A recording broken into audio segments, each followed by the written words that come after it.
Vamos a orar para buscar la dirección de Dios en oración. Padre, gracias por la bendición de poder estar en tu casa. Dirígenos durante la lección de escuela dominical. Habla y ministra en nuestras vidas, en nuestros corazones.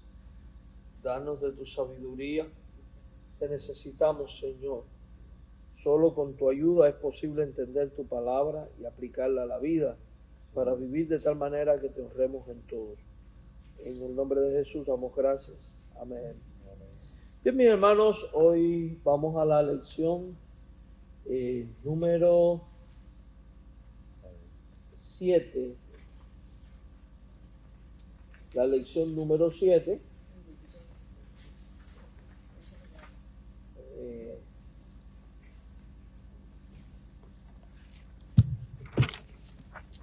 Y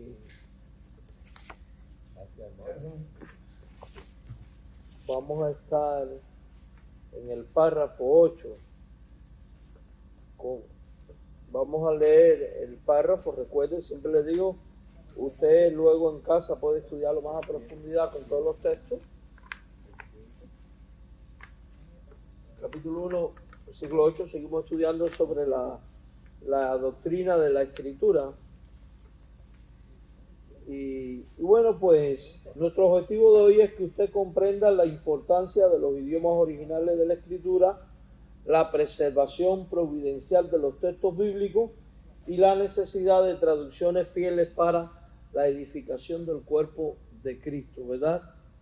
Entonces, dice el párrafo de la confesión: a todos aquellos para quienes Cristo ha obtenido redención eterna, cierta y eficazmente, la aplica y comunica la misma, haciendo intercesión por ellos. No, esto es el capítulo 9 de aquí, sorry. Ahora le digo. La 16. Gracias, mi hermano.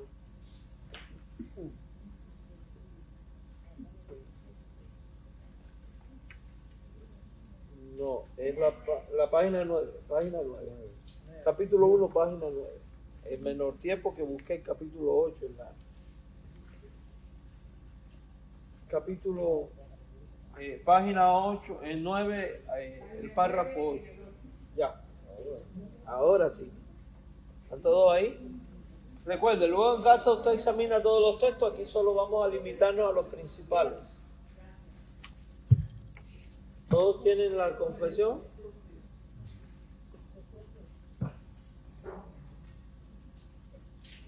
Dice, el Antiguo Testamento en hebreo, ahora sí, que era el idioma del pueblo de Dios en la antigüedad, y el Nuevo Testamento en griego, que en el tiempo en que fue escrito era el idioma más generalmente conocido entre las naciones, siendo inspirados inmediatamente por Dios y mantenidos puros a lo largo de todos los tiempos por su especial cuidado y providencia. Subraya esa parte, cuidado por Dios por su especial cuidado y providencia. Son, por lo tanto, ¿qué cosa? Auténticos, de tal forma que en toda controversia religiosa la Iglesia debe recurrir a ellos como autoridad determinante, pero debido a que estos idiomas originales no son conocidos por todo el pueblo de Dios, que tiene derecho a la escritura e interés en la misma, porque la Biblia no está limitada, y se le manda a leerla y escudriñarla en el temor de Dios, han de traducirse a la lengua común de toda nación a la que sean llevadas. Recuerde que en el contexto en que este documento fue escrito en el siglo XVII, la Iglesia Católica prohibía traducir la Biblia al idioma original, al idioma común de la época, el idioma vernáculo, para que morando abundantemente la palabra de Dios en todos, puedan adorarle de manera aceptable y para que por la paciencia y consolación de la Escritura tenga esperanza. Entonces, definitivamente, la confesión que sostenemos defiende y sostiene el valor y la importancia de los textos originales, también de la traducción, y en la creencia firme de que el mismo Dios que inspira la Biblia es el mismo Dios que conserva y preserva la Escritura, porque tiene un marcado interés en que el pueblo de Dios tenga la Escritura. Por eso es que hoy vamos a estudiar acerca de estos temas. Vamos entonces, tenemos este punto. El Antiguo Testamento mayoritariamente fue escrito en el idioma hebreo. No el hebreo moderno, sino el hebreo antiguo. Y algunas secciones fueron escritas en arameo. El Nuevo Testamento, por su parte, fue escrito en griego, que era el idioma universal de aquel tiempo. Si bien los judíos del tiempo de Jesús hablaban arameo, todo fue escrito en griego. Es como decir el inglés hoy. No importa el país que tú vayas, siempre la gente mayoritariamente trata de hablar inglés porque se ha vuelto universal. Bueno, eso pasaba con el griego de aquel tiempo. Vamos entonces a ver que el Antiguo Testamento fue escrito principalmente en hebreo, con secciones en arameo, mientras que el Nuevo Testamento fue escrito en griego koiné, griego callejero. Dios utilizó idiomas históricos reales para comunicar su revelación de manera precisa a su pueblo. Porque cada vez que Dios quiso comunicar su mensaje, Dios no se valió de cosas, de lenguajes inentendibles ni de cosas místicas. La semana pasada hablábamos de la claridad de la Biblia. El deseo de Dios es comunicar su mensaje y por tanto quiere que el pueblo entienda el mensaje, asimile el mensaje. Y yo no voy, si Dios quiere, por ejemplo, aquí somos hispanos, si Dios quiere darnos un mensaje que nos edifique, nos va a venir y nos va a hablar en chino, nos va a hablar en el idioma que nosotros entendemos, y es eso lo que Él hizo en la Escritura. Vamos a Romanos capítulo 2, versículo 2, por favor. Romanos capítulo 2, versículo 2. Romanos 3, 2. Capítulo 3, verso 2.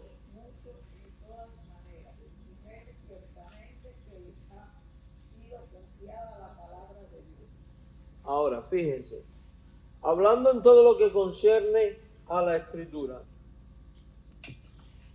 la Biblia fue dada en los idiomas originales, pero también, siendo que es palabra de Dios que debe de llegar a toda persona, siempre fue válido desde el principio traducir esta escritura al idioma entendible. Por eso después vamos a tener una Biblia en latín. ¿Por qué? Porque todo el imperio romano occidental hablaba en latín. Pero cuando usted va al norte de África, allí hablaban el copto. Y por eso usted se va a encontrar una Biblia escrita en idioma copto. Baja a Etiopía y está la Biblia etíope. No es que los apóstoles escribieron una cosa para los etíopes, otra para los coptos. No. Es que este grupo, estos escritos fueron traducidos a distintos idiomas. Si bien no son los textos originales, Dios, como el mismo Dios que inspira, el mismo Dios que revela, es el mismo Dios que trabaja para preservar la pura palabra de Dios y lo que se quiere enseñar y transmitir, porque Dios quiere instruir a los creyentes de todos los tiempos. Por eso nosotros hoy podemos estar seguros de que el libro que tenemos delante en español es la pura palabra de Dios, porque el Dios de gracia que la reveló, que la inspiró, es también el Dios que la preserva y que la guarda. De hecho, a lo largo de toda la historia, la Biblia ha sido un libro muy perseguido, muy atacado, ha sido tratado de destruir y va a ser tratado de destruir hacia el fin de los tiempos también, porque la Biblia habla del sistema del anticristo, donde dice que mudará los tiempos y la ley, o sea, tratará de mudar, de cambiar, de transformar la ley de Dios. Y en un principio los paganos romanos perseguían a los cristianos y perseguían, quemaban las escrituras. Lamentablemente, cuando surge el clericalismo en la Edad Media, se prohíbe la lectura de la Biblia y la misma iglesia persigue a los que leen la escritura y esconden la escritura. La Reforma Protestante es la que la hace pública nuevamente. Luego, cuando surgen los movimientos ateos con la Ilustración en la historia, el ateísmo vuelve a hacer una persecución contra la Escritura. O sea que es algo que va a estar ocurriendo una y otra vez. Sin embargo, ella ha llegado hasta aquí. ¿Por qué? Porque Dios la ha preservado.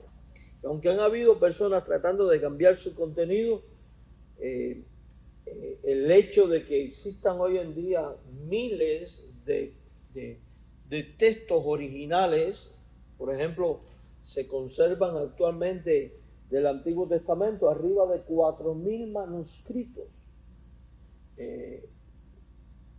Nosotros, esta Biblia que tenemos, la Reina Valera del 60, es traducida de un compendio de manuscritos que se conoce como el Textus Receptus o texto recibido.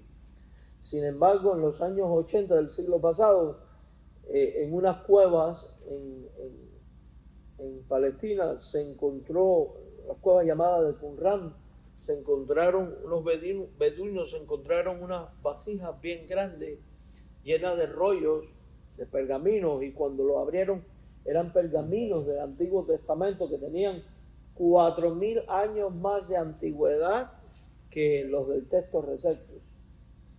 Eso se conoce como los rollos del Qumran.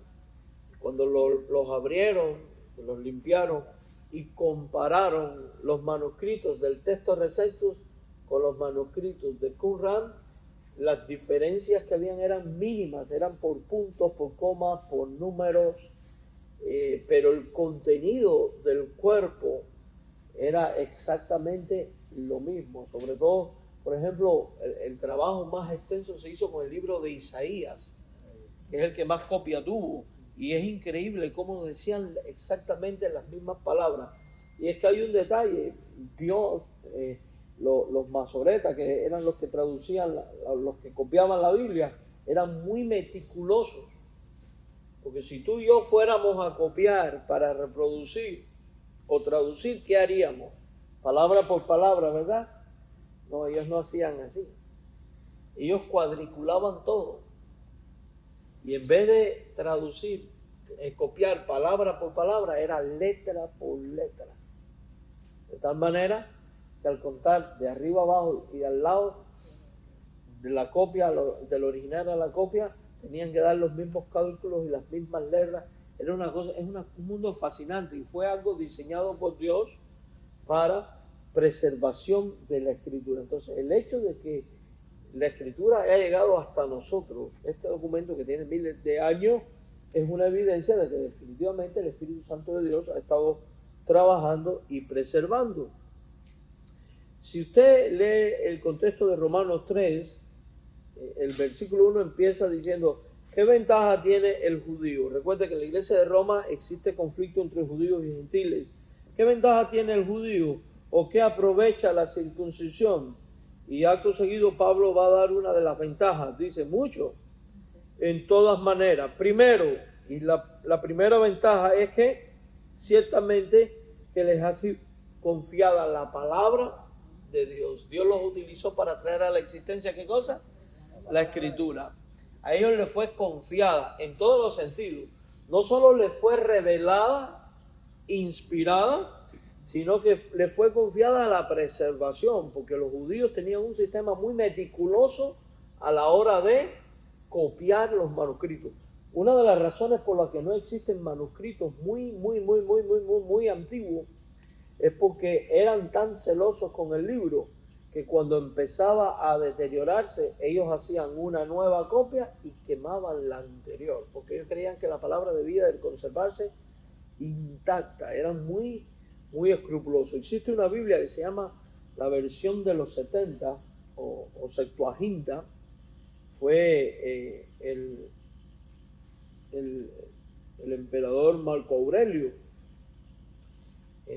uno de sus descendientes, no recuerdo bien cómo es la historia. El asunto es que hicieron traer a 70 copistas de judíos, los trajeron a Egipto, los pusieron en edificios por separado, sin comunicarse el uno con el otro, y le dieron la tarea de traducir la Biblia del hebreo al griego, cada uno trabajando por separado. Y cuando compararon las traducciones, todos escribieron exactamente lo mismo, porque el sistema era muy escrupuloso. De hecho, un hebreo, cuando estaba escribiendo los manuscritos, cuando llegaba el nombre de Dios, paraba, limpiaba la punta de la pluma, la cambiaba por una nueva, oraba cierta oración solo para escribir el nombre de Dios. O sea que eran muy escrupulosos. Yo también he leído en otras partes que dice que cuando llegaban a la palabra de Dios, hay quienes se bañaban. No, debían de bañarse antes de... Ya. Y la vestimenta. Y entonces ya no la usaban. Eso es correcto. Entonces, todo esto, aunque parece ridículo en nuestra mente, de alguna manera fueron los recursos de Dios para preservar la Biblia. Por tanto, cuando yo me acerco al texto, leo el texto, medito el texto, puedo hacerlo en la plena certeza de lo que tengo delante es la auténtica palabra de Dios. Y puedo confiar plenamente en lo que ella dice y enseña.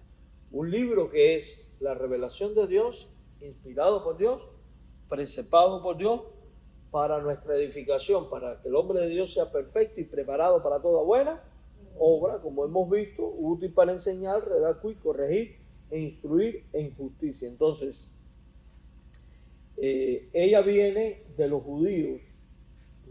De hecho, salvo Lucas, que es griego, el resto son judíos. Ahora, Lucas, recuerden que al parecer escribe bajo la autoridad del apóstol Pedro o del apóstol Pablo, dicen otros. Yo me inclino más a Pablo. Entonces, vamos a Mateo 5:18. Mateo 5:18.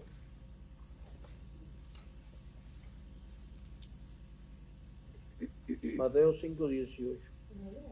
Sí, por favor. Porque de cierto os digo que hasta que pasen el cielo y la tierra, ni una jota ni una tilde pasará de la ley, hasta que todo se haya cumplido. Miren, ahí habla de jota y tilde. Déjenme decirle algo, no es la jota latina ni la tilde latina. De hecho, no es la jota griega ni la tilde griega. Está haciendo una alusión a signos del idioma hebreo. Entonces, esto hace ver de que los apóstoles estaban conscientes de que el Antiguo Testamento, porque cuando ellos escriben, están diciendo estas cosas, el Nuevo Testamento no existe. La escritura para ellos es que el Antiguo Testamento dice, no pasará ni una jota ni una tilde. La jota y las tildes en el idioma hebreo son los signos más pequeños que existen y son los que definen cuando haces una vocal o se extiende una consonante o se pronuncia de determinada manera en dependencia de dónde se coloque o si se cambia a un número. O sea, no, quitar un punto en la letra hebrea puede convertir la palabra, un número en una palabra. Poner un punto de más puede hacer que un número, en vez de decir 6, diga 60. Y puede que añadir una J, en vez de decir, por ejemplo, vamos a hacer algo un tanto tonto, pero en vez de decir amor, diga amor. Porque eran los sonidos más largos, más cortos y puede que también la forma de pronunciar. Es como cuando usted tiene en español la H, no suena, ¿verdad? Pero si le pone la C adelante, es sh. La J hacía este tipo de funciones. Entonces, lo que está diciendo aquí el Señor es lo siguiente, y es en lo que quiere que prestamos atención. Dios ha empeñado todo su poder y su palabra en la preservación de la Escritura. De tal manera que el más mínimo signo tampoco se va a perder. O sea, hasta lo más mínimo en la Escritura, Dios garantiza su preservación. Porque hay una realidad. ¿Quiere Dios preservar a su iglesia hasta la segunda venida, sí o no? Lo quiere. Ahora, Dios sabe que su iglesia no puede subsistir, ni vivir, ni honrarle, ni agradarle sin la guianza, utilidad de la Escritura. Por tanto, para lograr este cometido con la iglesia, tiene que también lograrlo con lo que rige a la iglesia, que es ¿qué cosa? La palabra de Dios. Entonces, Dios, la palabra va a ser conservada y ha sido conservada por el poder sobrenatural del Señor nuestro Dios. Y no solo que ha sido conservada, sino que será conservada, porque Dios está empeñando su palabra. Dice el versículo 18, de cierto os digo, y esto es una expresión que en Jesús es ciertamente, así va a ocurrir, afirmando una enseñanza, que hasta que pase el cielo y la tierra, ni una jota ni una tilde. O sea, mientras estemos aquí, nada va a pasar de la ley, nada va a dejar de ser obsoleto, nada va a cambiar, todo va a conservarse en su estado y en su mensaje, hasta que todo se haya cumplido. O sea, que todo lo que está en la Escritura se va a cumplir, porque es verdadero, y todo lo que está en la Escritura va a ser preservado. Entonces, ¿da esto tranquilidad espiritual a nuestra alma? Definitivamente. Porque cuando vamos al mundo y vemos una sociedad que es tan cambiante en cuanto a la ética y a la moral, yo como cristiano, y nosotros como cristianos, nosotros como iglesia, aunque no seamos aceptados por el mundo, aunque seamos mal vistos o tildados de extremistas o fundamentalistas o todos estos calificativos denigrantes que están usando los no regenerados que no entienden las cosas que son del Espíritu, no nos van a afectar. ¿Por qué? Porque nuestro compromiso con Dios y con su palabra, y el hecho de que la palabra no cambia, le da estabilidad a la iglesia. Fíjense, hay iglesias que están tan conscientes en su maldad que la palabra no cambia, que ellos te dicen, lo que ha cambiado y lo que cambia es la forma de reinterpretar la palabra. Dice, la Escritura hay que reinterpretarla. Y donde dice aquí esto, ya no lo dice por eso, lo dice más bien por esto otro. Y te interpretan la Escritura a la luz del concepto del mundo. Por eso estamos teniendo iglesias que usan la Escritura para justificar el homosexualismo. Iglesias que usan la Escritura para justificar los abortos.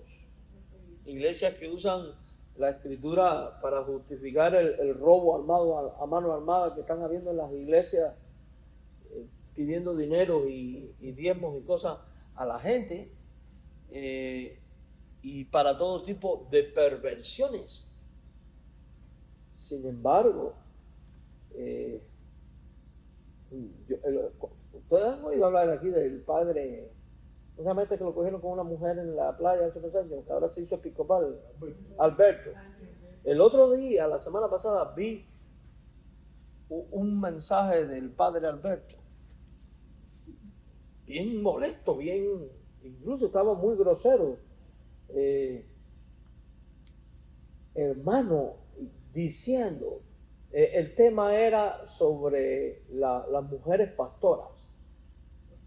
Y estaba hablando con otro pastor que por la Escritura estaba diciendo que las mujeres no son pastoras, porque Primera Timoteo, cuando habla de los obispos, dice marido de una sola mujer, no permite a la mujer que enseñe en público ni que ejerza dominio sobre el varón.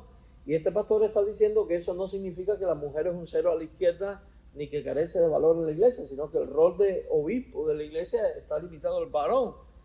Y este hombre ha saltado, pero y llegó a decir una barbaridad como esta. Dijo, es que el apóstol Pablo era un machista. Hermano, eso es una blasfemia. Porque decir, primero, las ideas de feminismo y machismo es algo muy propio. Es muy propio de estos tiempos. Esos conceptos no son conceptos de aquel tiempo. O sea que a la hora de interpretar la Escritura tú no puedes insertar la cultura local a la cultura de la Escritura y viceversa. Pero hay que tener mucho cuidado. La Escritura ha sido preservada y la Escritura no tiene variabilidades. Por tanto, El hombre no tiene derecho de reinterpretar cada vez que al hombre se le ocurre. Cada vez que yo oigo esto de reinterpretar, esto me suena a que yo voy a ir para estudiar la Biblia, para acomodarla como yo quiero acomodarme. Y es al revés. Somos nosotros los que tenemos que acomodarnos a la luz de la palabra preservada por el Señor nuestro Dios. Entonces, la garantía de que la palabra no cambia, de que es conservada, nos indica de que la iglesia es la que tiene que venir a moldearse a lo que ella dice y no moldear el mensaje a lo que la iglesia o el hombre quiera decir, porque hay una realidad. Usted fracciona la Biblia y la interpreta a su manera y créame que se va a prestar para cualquier barbaridad, para cualquier tipo de barbaridad y para justificar un sinnúmero de males. Y aquí lo que dice es: de cierto os digo que hasta que pase el cielo y la tierra, ni una jota ni una palabra de la ley pasará hasta que todo se haya cumplido. Entonces todo lo que está en ella también se va a cumplir. Ahí llegaron. También se van a cumplir. Entonces, la segunda cosa, hablando sobre la preservación providencial del texto, Dios ha preservado su palabra a lo largo de los siglos mediante su providencia. Y aunque existen copias manuscritas, el mensaje inspirado ha sido conservado fielmente. Vamos a Isaías 48. Isaías 48. Sí, por favor. Da un segundo a que todos busquemos. Dígame cuando lo tenga. Isaías 48. Adelante, Socorro. Sécase la hierba, marchítase la flor, mas la palabra de Dios nuestro permanece para siempre. ¿A qué le viene a la mente a usted cuando oye séquese la hierba y marchítese la flor? A los ciclos de la vida. Eddie lo tiene. A los ciclos de la vida, ¿verdad? O sea, uno nace y muere, las plantas nacen y mueren, usted y yo nacemos y morimos, pasamos por esta vida, nos terminamos, nos acabamos, nos vamos y sin embargo la palabra de Dios ahí sigue y ahí seguirá. O sea, que el mismo mensaje que Pablo estuvo leyéndole a los creyentes en Efesios, en Romanos, en Roma, en Corintios, es el mismo que 2000 años después, aquí en Pembroke Pines, al otro lado del mundo, tú y yo estamos leyendo. Las mismas palabras no han cambiado, han sido ¿qué? Preservadas. El idioma se ha cambiado. Usted agarra una Biblia en español del 1500 y algo. Yo tengo de hecho un facsímil. Un facsímil es una copia exacta de la primera Biblia que salió, de la de Casiodoro de Reina, del 1500. Y si usted lee el castellano ese, suena bien raro, no se parece al español de nosotros. Y es español de aquella época. El idioma se transforma. Lo que no se transforma es el mensaje inspirado. Hace unos años atrás, 4 o 5, bueno, los que somos más viejos en el Evangelio, estamos muy familiarizados, la mayoría de nosotros, con la Biblia Reina Valera en 1960, pero los creyentes que vienen de antes del 60, para ellos aprender la 60 fue un poco difícil porque tenían en su mente la versión del 1902, que era un español: crió Dios en los cielos y la tierra, un castizo más antiguo, ¿verdad? Pero el mensaje sigue siendo ¿qué? El mismo. Sigue siendo el mismo, o sea, no ha variado. Por tanto, a eso se refiere la Biblia también cuando dice se acabará toda ciencia. Cuando habla de ciencia está hablando de teologías. No habrá nuevas teologías, porque la palabra de Dios que fue revelada fue dada de una vez y para siempre a los santos, de tal manera que cualquier persona ahora que venga con nuevos inventos, ayer o antier estaba viendo, hay supuesto apóstol de aquí de Latinoamérica, no me acuerdo ahora el nombre, que ahora dijo que él ya está a otro nivel más alto que el de apóstol. Que él, de hecho, Dios le reveló que va a completar la obra que Cristo no completó.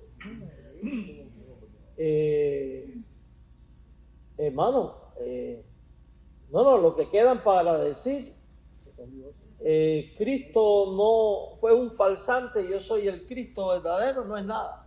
Y la Biblia dice que vendrían muchos, ¿qué? Anticristo. Pero ¿por qué la gente sigue a este tipo de gente? Primero, falta de conocimiento lleva a la muerte. Mi pueblo pereció porque le faltó ¿qué? Conocimiento.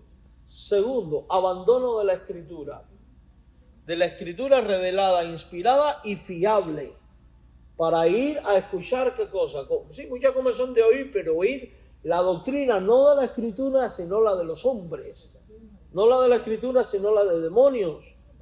Entonces, no, es que la Biblia fue escrita hace 2000 años, ahí van a haber cosas que ya no aplican para nuestros tiempos. Mire, la escritura, si Dios es universal, es atemporal, la escritura también lo es, porque la escritura es un reflejo de la voluntad de Dios. ¿Usted cree que si este libro no tuviera esa capacidad hubiera llegado hasta aquí hoy? Agarre la Ilíada de Homero, que es un libro muy antiguo, de más de 2000 años, y trate de sacarle aplicaciones prácticas para la vida. No le va a servir. Agarre Don Quijote, agarre... Que algo bien particular que tiene la Biblia, que no he visto en ningún libro, tal vez en una que otra ocasión, pero uno puede leer el mismo pasaje en diferentes puntos de la vida y te va a decir cosas muy diferentes. Es como que te está hablando dependiendo del momento de lo que uno necesita. Te va a dar aplicaciones Te va a distintas. dar aplicaciones distintas, siendo la misma palabra que está escrita, dependiendo de lo que Dios quiere que tú entiendas en ese momento. Ya, te va a dar aplicaciones. La enseñanza es una, las aplicaciones sí son distintas, pero por eso que ahorita yo decía, no les da tranquilidad, no les da firmeza en la fe, porque el mundo se puede estar derrumbando hoy con gente diciéndome, no, las cosas son así. Y mira, la gente están dando, hoy en día están habiendo prácticas en las iglesias que la gente están dando por sentado que son históricas y no son históricas ni bíblicas. El otro día estaba conversando con un pastor bautista él en Cuba y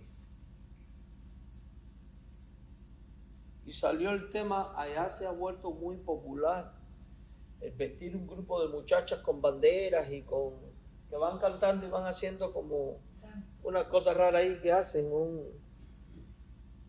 y este pastor me estaba diciendo, yo no veo soporte bíblico para esto por ningún lado. Digo, no lo tiene. Y hubo un congreso a nivel de la convención y todo, congreso de danza y expresiones corporales. Este pastor a aquello no le gustó y hizo un escrito público justificando por la escritura por qué aquello es inaceptable. Y el presidente de la convención lo llamó y le dijo, históricamente hemos hecho esto. Cuando él me estaba diciendo aquello, digo, mira, yo te garantizo que históricamente eso no se ha hecho, porque yo llevo muchos años en la iglesia bautista y en la iglesia bautista yo nunca había visto semejante cosa, porque la adoración como la concebimos en el caso de nuestra denominación, y respetamos si otra iglesia en su autonomía lo quiere hacer, eso es asunto de ellos, no estamos aquí para juzgarles a ellos, estamos aquí para vivir nosotros a la manera como vemos las cosas en la escritura. Pero la adoración cristiana es neotestamentaria, no antiguo testamentaria. En el Antiguo Testamento solo existen principios de adoración, como la adoración a un único Dios y sin imágenes, fuera, y en un día prescrito. Pero la danza, por ejemplo, que la gente habla de la danza solo se mienta en los salmos, y María que danzó, y David cuando estaban trasladando el arca, pero ni María danzó en un culto, porque las mujeres no entraban al tabernáculo para dar culto, ni David danzó en un culto, porque David no podía entrar al tabernáculo tampoco. Y cuando usted lee Génesis, Éxodo, Levítico, Número, Deuteronomio, que es lo que regula el culto judío, no hay danza. Pero aparte de eso, si yo tomo el pasaje que habla de la danza y veo los salmos como documentos regulativos para el culto, la pregunta es, algunos de estos salmos también dicen, tomad a los niños de los impíos y estrellarlos contra las peñas. ¿Por qué esto sí lo practicamos y esto no? Todo lo que respire alabe a Jehová, ¿verdad? En cualquier momento vamos a ver a cualquier loco diciendo, día de la respiración para alabar a Dios, traiga la planta, el animal, el pajarito, el gato, el perro, el culto, porque vamos a alabar a Dios. A donde yo quiero llegar es que el culto cristiano no tiene que ver con el culto judío. El culto cristiano es neotestamentario. Salmos, himnos, cánticos espirituales, lectura de la Biblia, oración, la cena, el bautismo. Por tanto, todo lo que está fuera de ahí debe de ser excluido. ¿Por qué? Porque no está regulado por la Escritura. Y el problema que está habiendo en nuestros tiempos, muchos círculos, estoy hablando de los círculos bautistas que están adoptando estas cosas, es que están viendo las manifestaciones culturales como actos de adoración. Cuidado. Porque si yo traigo ahora un cuadro y empiezo a pintar aquí, yo no puedo decir que eso es adoración. La adoración debe estar regulada por la Escritura. Entonces, no son las costumbres que se adoptan lo que me regula. Puede que una iglesia por año haya practicado algo que sea costumbre, porque por ejemplo, yo le voy a hacer una pregunta, ¿cómo usted se sentiría si yo me apareciera aquí el domingo con un alba, una estola y una casulla puesta y una gran cruz en el pecho para dar el culto? ¿Qué usted diría? Pero ¿y este loco qué le pasó? Bueno, pero es que hace más de 2000 años la iglesia tiene la costumbre de que el pastor usara una toga y un no sé qué, como hacen los sacerdotes católicos, los luteranos y los episcopales. Usted diría, ¿y aquí qué pasó? La Biblia no enseña toda esa vestimenta. Es lo mismo. O que yo me aparezca con un incensario aquí. Es lo mismo que aparecerse con un cuerno y empezar a sonarlo. Hermano, piensen en esto. ¿Usted cree que la iglesia del Nuevo Testamento, que vivía escondida, huyendo, perseguida, iban a estar con esa escandalera? No iban a estar con esa escandalera. De hecho, ¿saben ustedes que en la iglesia primitiva, cuando usted va a la historia, el culto era sobre las 12 de la noche? Y a ver si cueva. Y en la cueva y debajo de la tierra. Entonces, el hecho de que la Escritura ha sido preservada y tiene promesa de que va a ser preservada, es lo que me va a dar garantías de que lo que yo defina como práctica, fe y doctrina, si está justificado por la Biblia, aunque el otro lo haga así, el otro lo haga asado, no, yo me voy a guiar por lo que dice este libro. Yo me voy a guiar por lo que dice este libro. Y esto es lo que va a regular mi vida. Vamos a Mateo. Exacto. Vamos a Mateo 24:35, por favor. Mateo 24:35.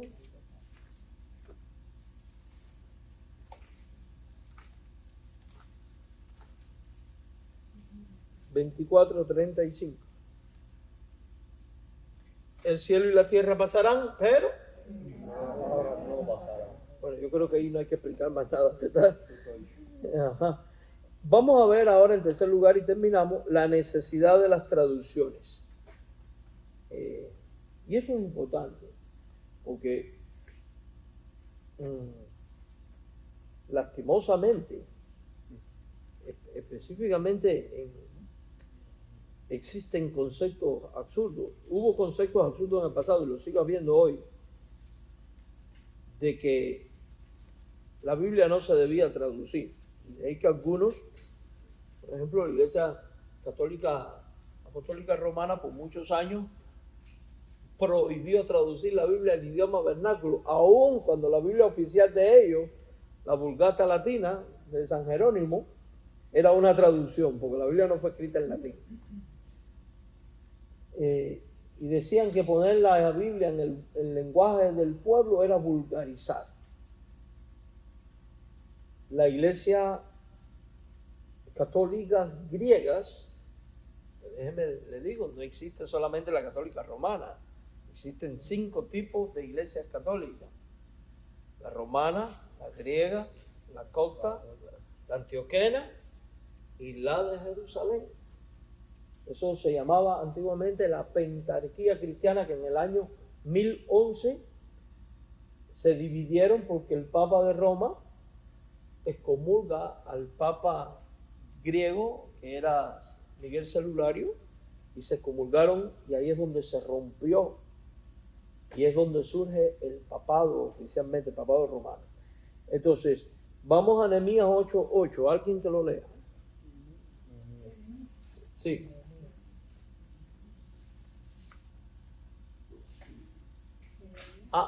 Nehemías.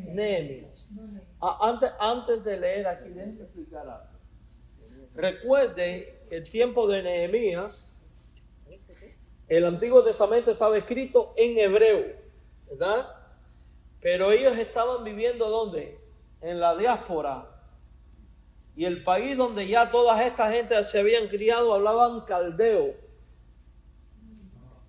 El idioma común era el caldeo. Por tanto, alguien iba a tener que traducir y explicar. Nehemías 8:8. Sí, adelante.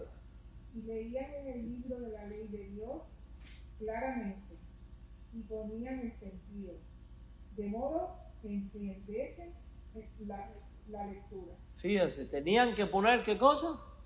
El sentido para poder ¿qué? Entender. El objetivo de la lectura es que sea ¿qué? Entendida. Por tanto, hay otro pasaje más abajo donde va a hablar de que se leía y se explicaba. Estaba leyendo en hebreo, el hebreo ya no era muy fluido entre ellos en esa época porque ya estaban hablando más caldeo, por tanto tenían que poner atención. Probablemente la tradujeron al caldeo o se leía en hebreo y luego se decía en caldeo es esto y esto. La iglesia tiene el deber de traducir la escritura a la lengua del pueblo para que todos puedan leerla, entenderla, obedecerla. La predicación fiel depende de traducciones confiables. Vamos a Colosenses 3:16. Colosenses 3:16.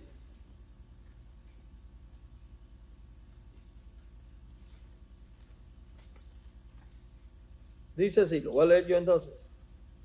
Dice, la palabra de Cristo mora en abundancia en vosotros, enseñándoos y exhortándoos unos a otros en toda sabiduría. La palabra debe de vivir en nosotros, cantando con gracia en vuestros corazones en el Señor con salmos, himnos y cánticos espirituales. La palabra debe vivir en nosotros. Ahora, usted habla griego. ¿Cómo puede vivir en usted si usted no habla griego? Por eso donde quiera que fue los creyentes, las tradujeron fielmente. Entonces, mis hermanos, hay principios para las traducciones. Primero tiene que haber fidelidad al texto original. O sea, hay que buscar los textos que son comprobables como originales y hay toda una ciencia para ello, se llama críticas textuales. Claridad en el idioma receptor. Debe de ser traducida de manera que la persona que va a leer entienda el texto original. Tiene que haber exactitud doctrinal, utilidad para la edificación de la iglesia. ¿Qué implicaciones doctrinales tiene esta lección? Bueno, Dios desea que su palabra sea comprendida, las traducciones fieles comuniquen la verdad bíblica y que el creyente debe leer la Biblia en su propio idioma. Así que yo le animo a que usted valore las buenas traducciones que tiene de la Biblia. ¿Qué buenas traducciones tenemos hoy de la Biblia? Reina y Valera es una buena traducción. La Biblia de las Américas es una buena traducción.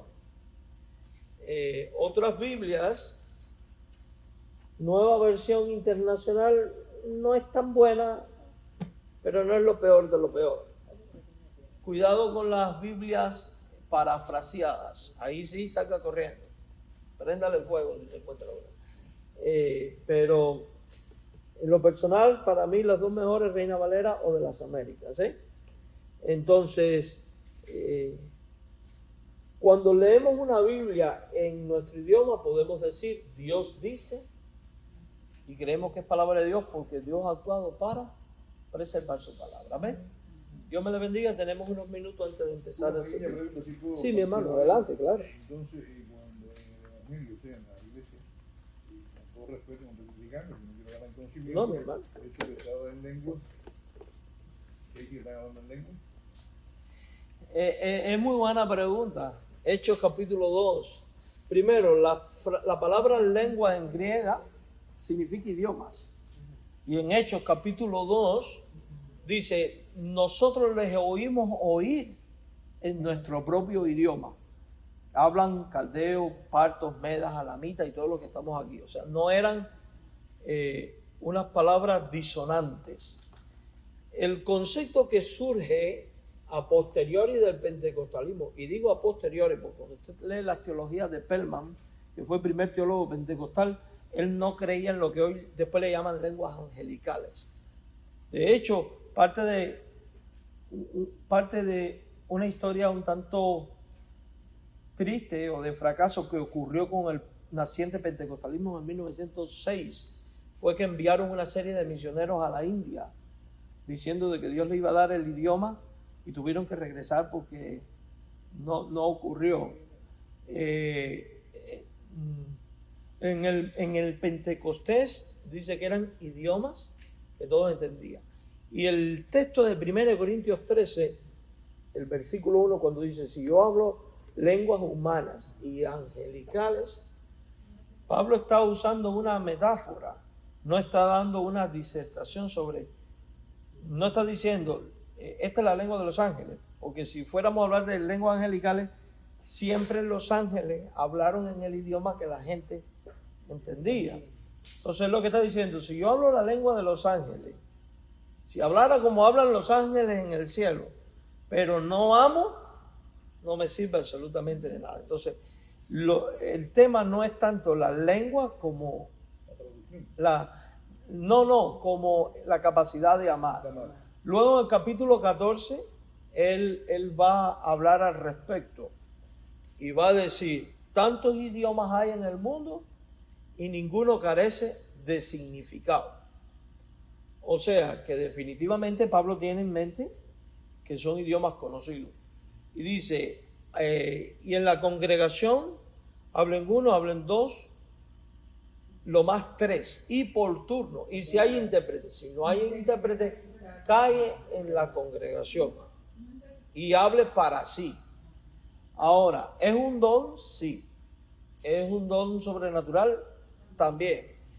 Es un don que Dios puede utilizar para la edificación del cuerpo de Cristo cuando hay orden de intérprete, también, porque el mismo Pablo dice, yo mismo prefiero que en la iglesia se hable 10,000 palabras que se entiendan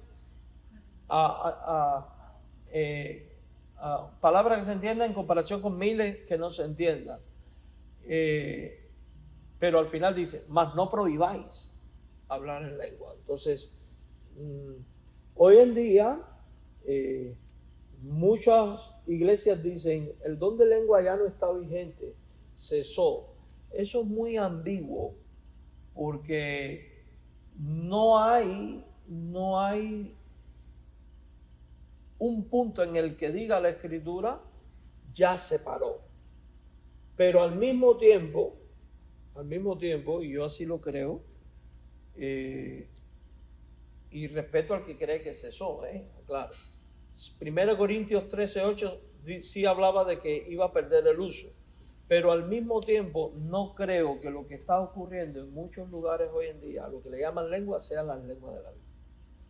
Yo creo más bien que, por ejemplo, si usted va a un país árabe y Dios quiere salvar a alguien, te puede poner a hablar en el idioma de ellos, comunicar el evangelio, la persona va a venir aquí. Pero Y si todo sea entendible en el lugar que esté. entendible en el lugar que sea, siempre. Por ejemplo, aquí hay un ejemplo que dice: en la Universidad de Pensilvania se demostró que al hablar en lengua no se activan las áreas cerebrales del lenguaje. Ujú. Interesante eso, muy bueno. Pastor, ¿por qué hay lugares donde hay escuelas para poder aprender a hablar en lengua? Yo creo que eso no tiene ningún sentido. Porque no hay Biblia. Pues mire, en mi país, Muy bueno en ese Guatemala, artículo. se hablan 24 dialectos. Y nosotros hemos tenido la gracia de Dios que siempre usted va a los pueblecitos chiquitos, hay incluso que le llaman lenguas muertas, que ya solo quedan una o dos personas Te lo hablo. que lo hablan nada más. Pero cuando usted va, la mayoría de ellos se han convertido al cristianismo. Y esas personas, cuando se dice que allá cuando viene el Espíritu Santo y cae sobre ellos, ellos se hincan y empiezan a alabar y a adorar. Y muchos, ¿cómo se dice? Las personas que llevan la palabra se quedan un tiempo para poder entender, porque son lenguas que son muy complejas, pero lo aprenden, hermano, y les llevan el evangelio. Pero es un mensaje.